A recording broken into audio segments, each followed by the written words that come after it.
विद्यार्थी मित्रांनो, तुमच्या सर्वांचं पुन्हा एक बार स्वागत करतो आपल्या या चॅनलमध्ये, ज्याचं नाव आहे सेवक मंडलिक अकॅडमी। आजच्या या लेक्चरमध्ये आपण HST बोर्ड 2026 साठी फिजिक्स जो विषय आहे, जो सर्व विद्यार्थ्यांना हार्ड जातो, त्याचा आपण दोन प्रकारचे स्ट्रॅटेजीज बघणार आहोत। आजचा व्हिडिओ बघितल्यानंतर सर्व विद्यार्थी जो हा व्हिडिओ बघतील सर्व खुश होणार आहेत, कारण की आजच्या व्हिडिओमध्ये मी दोन प्रकारची स्ट्रॅटेजी सांगणार आहे। एक फक्त पासिंग स्ट्रॅटेजी सांगणार आहे आणि एक आहे बघा टॉपर स्ट्रॅटेजी, म्हणजे जर कुणाला टॉपर व्हायचं असेल तर ओके, एकदम प्रॉपर अनालिसिस मी केलेलं आहे ओके फिजिक्सच्या क्वेश्चन पेपरचं जे प्रिव्हियस इयर आहे, आणि त्याच्यातून तुम्हाला जे मार्गदर्शनाचं मी करणार आहे ते अतिशय मोलाचं असणार आहे ओके। जर आजचा व्हिडिओ तुम्ही बघितला तर तुम्ही अगदी टेन्शन फ्री होणार आहे, कारण की फिजिक्सचा पेपर याच्यानंतर तुम्हाला सोपा जाईल ओके। तर सर्वप्रथम बघा, जो फिजिक्सचा पेपर आहे ओके, कोणत्याही विद्यार्थ्याला जर मी विचारलं ओके माझ्या देखील की कोणता सब्जेक्ट तुम्हाला हार्ड जातो ओके, तर ते नाव सांगतात फिजिक्स ओके। फिजिक्स विषयी अतिशय घाबरतात मुलं, फिजिक्सला अतिशय घाबरतात मुलं, तर त्या फिजिक्सची आपल्याला काय करायचं आहे, भीती विद्यार्थ्यांमधून काढून टाकायची। त्यासाठी आजचा जो व्हिडिओ आहे बघा, तो महत्त्वाचा असणार आहे।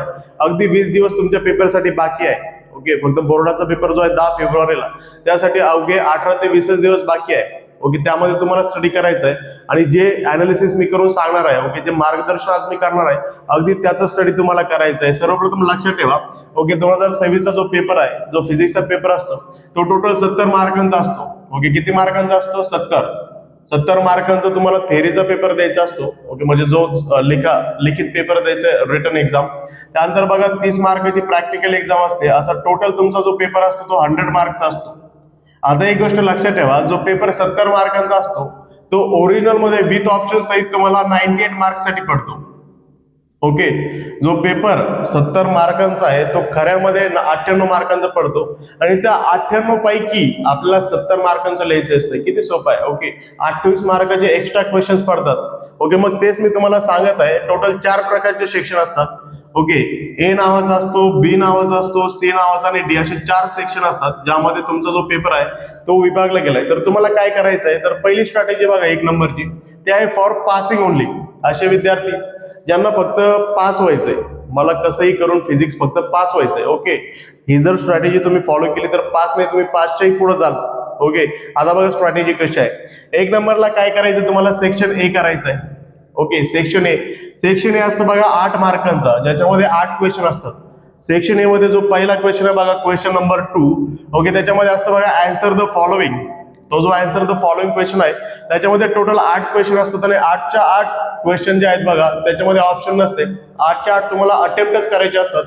त्यापैकी जर विचार केला तर 5 ते 6 थिअरी क्वेश्चन असतात आणि 2 ते 3 न्यूमेरिकल क्वेश्चन असतात। आता मी असं समजून चालतोय की तुम्हाला न्यूमेरिकल येतच नाही, न्यूमेरिकल तुम्हाला हार्ड जातंय ओके।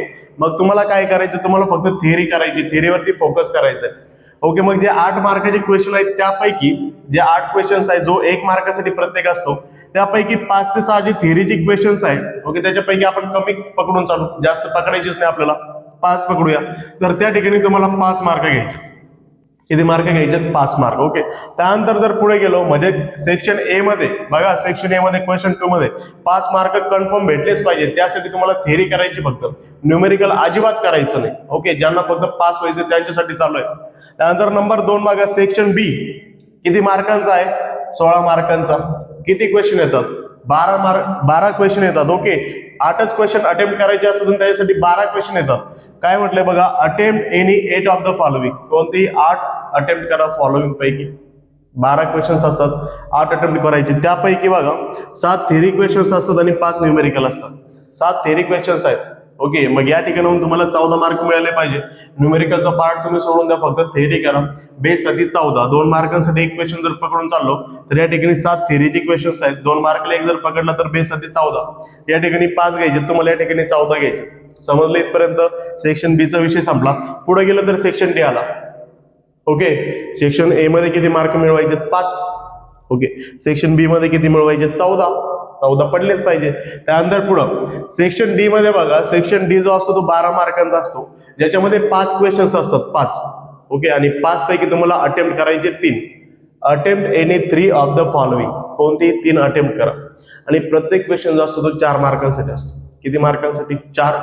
त्या 4 पैकी 2 मार्काची थिअरी आणि 2 मार्काचं न्यूमेरिकल असतं। 2 मार्काची थिअरी आणि 2 मार्काचं न्यूमेरिकल, आपल्याला न्यूमेरिकल करायचंच नाही आपल्याला फक्त थेरी करायची जर तुम्हाला पास व्हायचं. ओके, तर 2 मार्काची थेरी केली तर बघा प्रत्येक प्रश्नामध्ये 2 मार्कांची थेरी आणि 2 मार्कांचं न्यूमेरिकल असते आणि आपल्याला फक्त थेरी करायची म्हणजे 2 मार्क मिळवायचे. टोटल 3 क्वेश्चन्स, 5 पैकी 3 अटेम्प्ट करायचे, पण 4-4 मार्काचे नाही करायचे. आपल्याला पहिल्या याच्यात 2 मिळवायचं, दुसऱ्या याच्यात 2, तिसऱ्या याच्यात 2 मार्क, टोटल 6 मार्क मिळवायचे. ओके, त्या ठिकाणी किती मिळाले पाहिजे तुम्हाला? 6 मार्क मिळाले पाहिजे. ओके, पहिल्या याच्यामध्ये 5, सेक्शन बी मध्ये किती? 14. ओके, हे 5 हे 14, त्यानंतर किती? 6 मार्क मिळाले पाहिजे.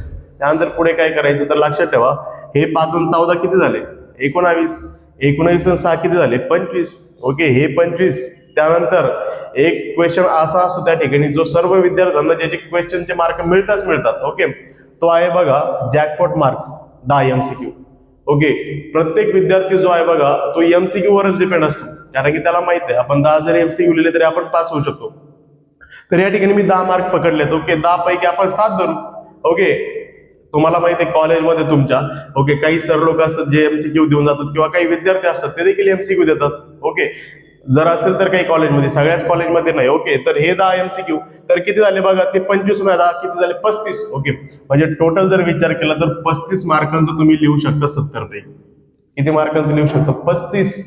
किती सोपं आहे. ओके, आणि प्लस 30 मार्क जर प्रॅक्टिकलचे पकडले तर तुमचा स्कोर होऊन जाईल 5. 3 आणि 3 किती? 6. 65. ओके, 65 मार्क तुम्हाला मिळवायचे. 65 मधले वरचे 5 सोडून द्या, राहिले 60. ओके, म्हणजे मिनिमम जर पास व्हायचे तुम्हाला तर 5च्या पुढेही जाऊ शकता तुम्ही जर ही स्ट्रॅटेजी फॉलो केली. तर काय करायचंय, सेक्शन ए मध्ये 5 मार्क, सेक्शन बी मध्ये 14 मार्क, सेक्शन डी मध्ये, सी घेतलंच नाही मी या ठिकाणी कारण की सी मध्ये 3-3 मार्काचे क्वेश्चन्स आहेत ज्याच्यामध्ये न्यूमेरिकल आणि ज्याच्यामध्ये थेरी पण आहे. ओके, पण ती जी थेरी आहे थोडी हार्ड लेवलची असते कारण की 3 मार्कांसाठी आहे. करेक्ट आहे. तर लक्षात ठेवायचं सेक्शन ए मध्ये 5 मार्क मिळवायचे, याच्यामध्ये 14, याच्यामध्ये तुम्हाला 6 मार्क मिळवायचे आणि MCQ मध्ये 10 पैकी आपण त्या ठिकाणी 5 कमी केले. ओके, 65 पैकी 60च धरून चालू आपण, जसं की आपल्याला MCQ मध्ये काही कमी पडणार आहे. ओके, किंवा MCQ 10 आले तरी तर काही कमी पडतील, इथं सर्व आले तरी तर काही कमी पडतील, असे करून आपण थोडे कमी धरून चालायचे. ओके, 65 पैकी 60 आपल्याला मिळतील. समजले इथपर्यंत? ओके, म्हणजे तुम्ही जर ही स्ट्रॅटेजी फॉलो केली तर तुम्हाला कमीत कमी 60 मार्क मिळू शकतील. ओके, आता जी पुढची स्ट्रॅटेजी मी तुम्हाला सांगणार आहे, ज्यांना असे विद्यार्थी आहेत ज्यांना टॉपर बनायचं, ज्यांना आउट ऑफच मारायचं. ओके, ज्यांना 70 पैकी 70च पाहिजे किंवा 100 पैकी 100च पाहिजे, अशा विद्यार्थ्यांसाठी मी पुढची स्ट्रॅटेजी सांगणार आहे. तर सर्वप्रथम तुम्ही याचा स्क्रीनशॉट काढून घेऊ शकता जर तुम्हाला गरज असेल तर. ओके, मग आपण वळूया पुढच्या स्ट्रॅटेजीकडे. विद्यार्थी मित्रांनो, आता बघूया आपण topper strategy. Okay, topper strategy म्हणजे काय, जर तुम्हाला 90+ मार्क घ्यायचे किंवा तुम्हाला आउट ऑफ मार्क घ्यायचे, okay 70 out of 70, 100 out of 100 जर असे मार्क्स तुम्हाला घ्यायचे तर तुम्हाला कशा प्रकारची स्ट्रॅटेजी करायला पाहिजे. तर तुम्हाला एक गोष्ट माहित पाहिजे, जो तुमचा फिजिक्सचा पेपर आहे जो 70 मार्कांचा येतो आणि 30 मार्कांचं प्रॅक्टिकल असते यामध्ये. ओके, तर त्यामध्ये ओके 3 सेक्शन असतात. ओके, सेक्शन तसे 4 असतात. हे वेगळे सेक्शन सांगतो मी, जसं की थेअरी असते 70 मार्कांसाठी. ओके, 1/3 थेअरी असते, 1/3 डेरिव्हेशन असते, 1/3 न्यूमेरिकल असते. ओके, या तिघांनी मिळून तुमचा पेपर बनतोय. तर मग तुम्हाला काय करायचं आहे, टोटल 16 चॅप्टर्स आहेत आणि विद्यार्थी काय करतात, 16च्या 16 चॅप्टर करायचा प्रयत्न करतात आणि त्या ठिकाणी चुकाचूक होते तुमची खरी. ओके, तर काय करायचंय तुम्हाला, हे जे चॅप्टर्स मी काढून ठेवलेत यापैकी 10 पेक्षा जास्त, ओके 12 केले तर चांगलेच आहे, मी 12 चॅप्टर्स काढलेत, पण 10 पेक्षा अधिक चॅप्टर्स तुम्हाला पूर्णपणे कव्हर करण्याचा प्रयत्न करायचा आहे. ओके, सर्वप्रथम काय करायचं आहे, तुम्हाला या चॅप्टर मधली थेअरी करायची, संपूर्ण थेअरी. जोपर्यंत थेअरी संपत नाही तोपर्यंत डेरिव्हेशनला हातच नाही लावायचं. ओके ओके, पुढचे 4 ते 5 दिवसात थेअरी संपवायची, त्यानंतर डेरिव्हेशन घ्यायचं. नाही तर तुम्ही म्हणता आपल्याकडे 20 दिवस आहे, 10 दिवस आपण थेअरी करत बसू, नाही मग तुम्हाला वेळ जाईल. ओके, आणि वेळ गेल्यानंतर मग तुम्हाला प्रेशर येत जाईल. तर लक्षात ठेवा, थेअरी करायची आहे तुम्हाला फक्त. ओके, पुढचे 4 ते 5 दिवसामध्ये. त्यानंतर काय करायचं तुम्हाला, थेअरी नंतर मग तुम्हाला डेरिव्हेशन घ्यायचे. ओके, काय घ्यायचे तुम्हाला, थेअरी नंतर डेरिव्हेशन. ओके, सर्व डेरिव्हेशन, प्रिव्हियस इयर क्वेश्चनचे डेरिव्हेशन. ओके, त्यानंतर मी जे इम्पॉर्टंट टॉपिक सांगितलेले मागील व्हिडिओज मध्ये, ओके कोणते कोणते डेरिव्हेशन येऊ शकतात ते डेरिव्हेशन, ओके ते करू शकता. आणि त्यानंतर लास्ट पार्ट हा जो न्यूमेरिकलचा येतो. ओके, न्यूमेरिकलला विद्यार्थी घाबरतात, पण सर्वांना माहित करणं गरजेचं आहे किंवा सर्वांनी हे जाणून घेणं गरजेचं आहे की सर्वात सोपा पार्ट न्यूमेरिकलचाच असतो. ओके, कारण की न्यूमेरिकल मध्ये थेअरीपेक्षा जास्त तुम्ही मार्क पाडू शकता आउट ऑफ देखील. ओके, न्यूमेरिकल जे आहेत ते टोटल 34 ते 35 मार्कांसाठी पेपरला येतात तुमच्या फिजिक्सच्या. ओके, त्यापैकी जे इझी न्यूमेरिकल असतात 2-2 मार्काचे, ओके, ते 17.5 किंवा 18 मार्कापर्यंत पडतात. ओके, म्हणजे 17 ते 18 मार्क तुमच्या हातचे आहेत. ओके, आता तुम्हाला सांगतो हे जे 12 चॅप्टर्स मी तुम्हाला दिले यापैकी कशाचं किती वेटेज आहे. तर लक्षात ठेवा, रोटेशनल डायनॅमिक्स आहे जो 5 ते 7 मार्कांसाठी विचारला जातो. त्यानंतर मेकॅनिकल प्रॉपर्टीज ऑफ फ्लुइड्स आहे 5 ते 7 mark. Kinetic theory and gases, thermodynamics, oscillations तुम्ही या ठिकाणी मार्क वाचू शकता. त्यानंतर superposition of waves, wave optics, त्यानंतर इलेक्ट्रोस्टॅटिक्स आहे, करंट इलेक्ट्रिसिटी आहे, magnetic field due to electric current, magnetic materials, त्यानंतर इलेक्ट्रोमॅग्नेटिक इंडक्शन, याच्यानंतर एसी सर्किट आणि बरेचसे चॅप्टर्स आहेत. टोटल अजून 4 बाकी आहेत, पण ते करायचे नाही तुम्हाला. ओके, हे 12 तुम्हाला करायचे आहेत.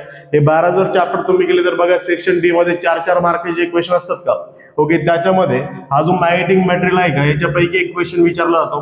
ओके, त्यानंतर बघा इलेक्ट्रोमॅग्नेटिक इंडक्शन याच्यापैकी एक क्वेश्चन विचारला जातो. ओके, त्यानंतर बघा तुमचा जो वेव्ह ऑप्टिक्स आहे याच्यापैकी एक क्वेश्चन विचारला जातो. कधी कधी रोटेशनल डायनॅमिक्स मधून देखील पडतो. तर लक्षात ठेवायचं जे 7-7 मार्काचे चॅप्टर्स आहे 1, 2, 3, 4, 5 नंतर 6 आणि ओके 7 चॅप्टर्स आहेत.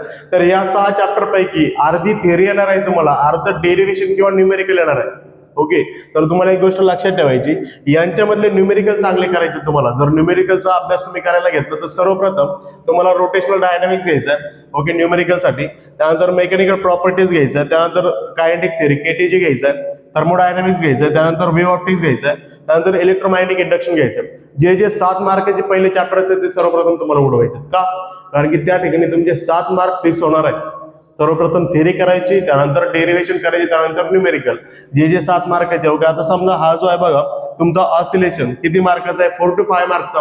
आता हा जो ऑसिलेशन आहे 4 to 5 मार्कचा, याच्यामध्ये जास्त करून न्यूमेरिकल्स येत नाही, फक्त थिअरीज येते. आणि किती मार्काची येते, काही ठिकाणी असं देखील झालंय काही पेपरमध्ये, ज्या ठिकाणी ऑसिलेशनचा जो हार्मोनिक्सचा टॉपिक आहे बघा, ऑड हार्मोनिक्सचा, तो 4 मार्कांसाठी विचारला गेलाय, 3 ते 4 मार्कांसाठी. ओके, म्हणजे 4 ते 5 मार्कांपैकी एकच क्वेश्चन येऊ शकतो कधी कधी. ओके, म्हणजे हे पण सोपं आहे ना, याची फक्त थेरी करू शकता, याची फक्त थेरी करू शकता. 4 to 6 च्या आधी थेरी करा. ओके, मग हे जे 5 to 7 चे थेरी आणि न्यूमेरिकल झाले त्यानंतर तुम्ही बाकीच्या न्यूमेरिकल कडे जाऊ शकता. सर्व समजलंय. सर्वप्रथम काय करायचंय तुम्हाला. ओके, सर्वप्रथम थेरी करायची. कोणाची थेरी करायची आहे, जे 5 ते 7 मार्कांचे चॅप्टर आहे त्यांची थेरी करायची. थेरी संपल्यानंतर काय करायचं आहे, डेरिव्हेशनचा पार्ट घ्यायचा आहे. कोणाचा, त्यांचं डेरिव्हेशनचा घ्यायचं.